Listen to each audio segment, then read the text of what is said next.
Right, so throw back to the time when I was having a discussion with one of my friends, some friendly banter, discussing about the meaning of life, we're assaulting each other. But that's a valid discussion topic. So we're just having a conversation, vibing. Then, as a joke, again, let me clarify, jokingly, I said, if I ever do become a YouTuber, I'm going to make a video cataloging all these embarrassing moments that I have witnessed. You see, I just said it's a joke. But guess what this distinguished gentleman said? He looked me dead in my face and said to me, you're not going to do any of that. You're too pussy. Now see, there are many insults I can take. Call me weird. Extremely. Call me broke. Historically accurate. Call me psychopathic. Debatable. Call me handsome. Thank you. But pussy? Nah, see, there's just some things that you can't let slide. So therefore, this video is funded, produced, directed, edited, and powered by Spites. Yeah, so Jack Paddington, and yes, that's the fake name I have chosen for him. You might be wondering why I named him after a fat bear that likes marmalade. If I was going to fit in the introductions and stuff like that, it would take up more time. I didn't even give my own introduction to you guys. So just, you see this bear here, that's how it looks like. Just mental images. So back to the story, let's get into this. The all-boys school era. See, as I've already stated in my previous videos, I went to an all-boys school. And when I say all-boys school, I mean, except for a few female teachers, there were no other females around. So, through these regional events that were held by our districts for all the senior high schools to meet up, these events were like quizzes, sporting activities, or like cultural programs, or just plain entertainment, like whatever excuse we got to meet up and interact with people from other schools. During these looked forward to events where the girls would be coming to our school or be going to a girls' school, the switch up the boys went through was biblical. Like, you would see niggas that have never bathing and applying perfume. You would see niggas that have never ironing their socks. Why would you iron your socks? And then one time, I saw a nigga ironing his boxes. Like, bro, what diabolical plans do you have in store for you to be ironing your boxes with such precision? What plans, what presentation is happening inside your trousers? So yeah, when it was made known to us that we would be visited, we granted the honor of girls being in our presence. Yeah, niggas switched up real quickly, like buying new shoes, cutting their hair, just improving their general appearance. And like, if I was going to give you the whole playbook of what had happened in these events, it would take away from the main point of this video. So I'm just going to, usually in these events, it wasn't only girls schools that were coming to visit us, it was boys schools. And then during these events, one of the things that would happen is, usually guys would go around, lay some vibes in an attempt to impress the girls, get their numbers, and then continue the conversation, or not even get their numbers, to get their details. For example, the class they are in, the course they are doing, the dorm they are staying in, their names, so that they can write to them later. I'll clarify why further in the story, but you just put a pin in that for now. So whatever the case was, guys were preparing to present so that they can get their numbers and stuff like that. But see, there were a few of us that didn't give a fuck. Like, for most events that happened in school, that like, instead of fighting or like we're meeting girls in other schools, most of the events, I'm not going to say all of them, most of the events, I wasn't there. Like, I am an extremely lazy breed of human being. I say this because during, I'm not sure it was my first year or my second year. Yeah, I brought a full-on blanket to classroom. And I usually, if I didn't fail the lesson, I'll just sleep through the lessons and just put my head on the table and sleep. It just didn't pay mind to it as much. I felt like they didn't actually care that much, or even they cared. As I've already previously stated in my other videos, I look like I belong in a government rehabilitation center. Like, I look scary, but like in real life, I'm actually a pretty chill guy. If you don't hear me speak and you just see me, you think I'm involved in some certain illicit activities. And then because I looked a certain type of way, during times where we'll be going to fight other schools or we have beef with other schools and then they are coming to fight us, people will usually tell me about, those events. Like, they'll tell me to ready myself for the fight or anything, like, because like, if you personally didn't know me, you'll think I was about that life. I'm not that type of guy. Consistently, every fight that has happened in that school, I've been asleep. There was even this one time that someone came to the school to threaten our dining hall master, and some of the student body came to his defense. Just go online and check boarding school food, like what it looks like. Have you read Oliver Twist? You see when he walks up and he's like, "Please, sir, can I have some more?" Basically, that's how he was treating us. I wouldn't step up to defend that or any other nigga in that school. Adopt laziness like me. During all those times, I was fast asleep. I value my sleep above everything else. But then I got disrupted from the most. So the blue dress incident. See, on one of those events, me and Jack were just walking to the canteen, and as I've already previously stated, the boy was broke. So I don't know where we're going to the canteen, but we're heading towards the canteen area. Walking towards us, were these girls, like were this group of girls.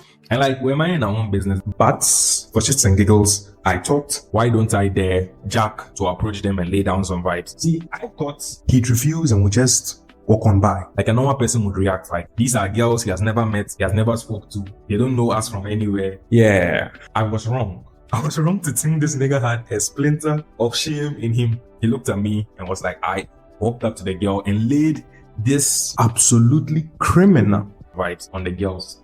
For context, see, the girls came from a school where the uniform was blue and white. I'm recalling this from a not so good memory, so whether they were attractive or not, I'm not really sure. Most of this recounting I'm doing, I can't remember specific events, so I'm not going to make up any facts and just go clearly state that I can't remember that event. I don't want to put any fake facts out there. I'm just going to give you the real deal. Now that I've given you the information as to how they are beautiful looking ladies wearing blue and white shirts, looking their very best, because as I said, for these events, everyone is looking their best. What do you think this gentleman, no, what do you think Jack Paddington walked up and said to these girls? Let me just give you a minute. Think about it. Think about it. If you were in that situation, what do you think he said? Yeah, let me just shut you down. Like, you're not even going to guess it. He walked up to them, to them, the group, and then told them, the sky is blue like your dress. Let that sink in. The sky is blue like your dress. Bro, what type of bullshit was that? Actually, to be fair, he did get them to laugh. Walked right back, and then we continued our journey like nothing had happened. Bro, it wasn't just cringe. This was it. You had to be there to experience it. Like he had rehearsed saying this. Like, he really believed in the words he was saying. Like, the ancestors whispered the line to him. So let's step up the level of cringe. Pardon? See, this is a little incident I like to call the 50 pesos incident. If you don't know what 50 pesos is, it's kind of like, I think, 0.05 cents or something along those lines. Now let's move on further into my broke era. Financially, I'm finished. I was broke. So usually during these events, boys don't go to the dining hall because they don't want the girls to think they are broke. Basically, going to the dining hall was for broke people. So usually they don't go to the dining hall. So there was a lot of food. So me, Jack Paddington, and a whole bunch of other guys who gave literally no fucks went, we ate our fill, finished, came outside, and I was thirsty. So I said we should go to the canteen. Mind you, I'm broke. So we're just two broke guys walking towards the canteen with no money in our pockets, but we needed water. After we had ate our fill in the dining hall during lunch, I asked Jack for 50 pesos so we can buy water, to quench our thirst. But he too was a bum. Because we are broke, we can't afford water. So I was just going to be like, then there's no reason to go to the canteen. Let's just turn back and go to one of the pipes and drink water. Before I could interject and put on the possibility of us not embarrassing ourselves, Jack confidently walks off towards a group of girls. So one of those events, there were girls walking around, but these girls didn't come from a school. Like, they weren't wearing school uniforms. They were wearing regular casual home fits, So Jack, in all his brilliance, decided the best course of action here was to walk up to these girls and procure the needed funds. See, if you are going to ask a girl for money, at least go big. Ask for something like 5 CD or some shit like. See, I thought it was a joke. I thought he was just messing around, because honestly, who would go that far for a sachet of water? Who would put forth such an idea? Such a ridiculous. Yeah, he did it. And being a good friend, he decided to add me to the equation. If you couldn't already tell, that was sarcasm. Girls we haven't spoken to, again, girls we don't know, girls that don't know us from anywhere, for 50 pesos to go and buy water. But this guy walks up to these girls. Just to clarify, girls we don't know from anywhere. He walks up to these girls and says, and I quote word for word, "We are thirsty, me and my friend over there." And he points at me. Nigga, what do you mean by we? I didn't know this nigga could speak French. We? Why is he dragging me into this? I was minding my own business. He just had to pull me into this. So he gave a full campaign speech for, I kid you, not 2 full minutes. Afterwards, they gave him 2 CDs. Crying if I look like that too, bro. That's like 4 times what he had originally stated. And he walked back smiling like he had secured foreign investment, like he had pitched the multi-million-dollar startup. The worst part, this nigga didn't feel embarrassed. He felt accomplished. That was the painful part. Okay, I previously mentioned letter writing, like writing letters to other schools, getting their information. Okay, let me clarify that. See, the school assumed we didn't have phones, so therefore we didn't have a way of communicating with the outside world, which is hilarious. So they introduced a letter system so we could communicate with other schools. Like, in translation, they were intent on milking us dry. So you would buy their official ballot paper, the matching envelope. Then if you meet a girl during one of it, or not even a girl, if you meet a friend, a guy, but then it's very gay for you to write a guy a letter. But then if you meet a guy or whatever, and then you vibe with them, and you are part of the 10 people in school without access to a phone, and you want to continue your conversation with the person, you would get down their details, like their name, their class, the course they are doing, the hall they are staying in, and later write to them. See, I met this girl during one of these programs. She was cool, we vibed, and I promised to write it. But I hadn't for a couple of weeks because, as I previously stated, I'm broke and I couldn't afford to petition my fans for a fucking letter. But then my dad decided to bless my wallet with some money. Again, I'm not sure whether that was my monthly money or just money like enjoy yourself. But then all I know is money entered my account. So I decided if there was any time I was going to honor my promise, it would be now. Yeah, so I got the money, but here's the problem. I needed to go to the dining hall because this is how the dining structure worked for us. Usually, for my school specifically, before you come or when you come, they would place these metal containers of food on the table. Then you would come and sit, sometimes 12, sometimes 10 on the table, and then share the food among yourself. So usually, if you are the first person that was on the table, you are the one that usually share the food. I've heard from some of my other friends that went to other schools that usually they elect someone to share the food, to be fair and all that. Yeah, but for our school, it was the fastest to arrive, dining hall, guest everyone else in the table. Yeah, so I wasn't planning on being done dirty that day, so I needed to go to the dining hall early to secure my food. But then I also wanted to buy the paper at the same time. So assuming Jack wasn't blind, I entrusted him with my funds to procure the artifacts for me. Allow me to pose a philosophical question to you. Let's say you were going to buy an envelope and there are two available. One, a plain standard looking envelope, the other, a colored envelope in bright darkened colors with text on it, or a letter that you have seen others buy and use previously before. Which would you buy? Yeah, I was wrong to trust. See, he went and bought me not the letter writing paper and envelope. He bought me a plain paper and a plain envelope. Are you crying? Oh, you do have a heart.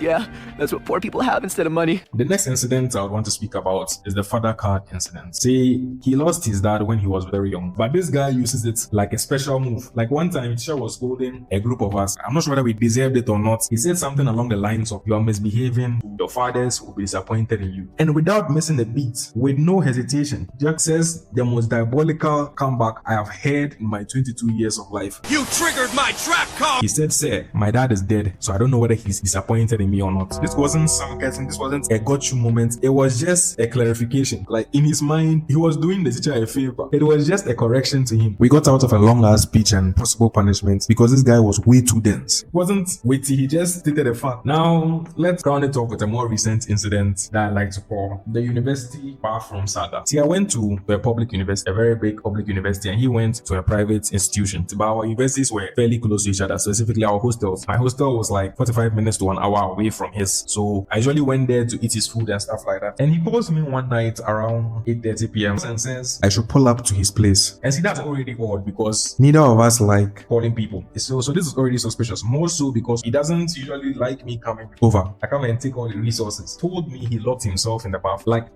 how does that even happen? Like how? So now I'm there contemplating. Do I walk 45 minutes at 9 p.m. to rescue another dude who might or might not be naked in the bath? So while I'm pondering these important questions, he tells me that he can hear people outside his window. So I'm like, good, call them. See, I assumed they were guys he was hearing. So that's why I prompted him to call them for help. But no, it was girls. And according to his later descriptions, I assumed they were very attractive girls. And this gentleman called them in his nakedness to open the bathroom door. So the girls come laughing and giggling, they open the door. And you might be thinking, what does he do? How does he recover from this? He shoos them out of his room. Mind you, I'm still on the phone, so I can hear all of this. They open the door for him. He was like, thanks, and shoot them out of the room. See, I'm being a very good friend. I am saving his precious memories for future generations so he can come back and recall this. I'm a very good friend.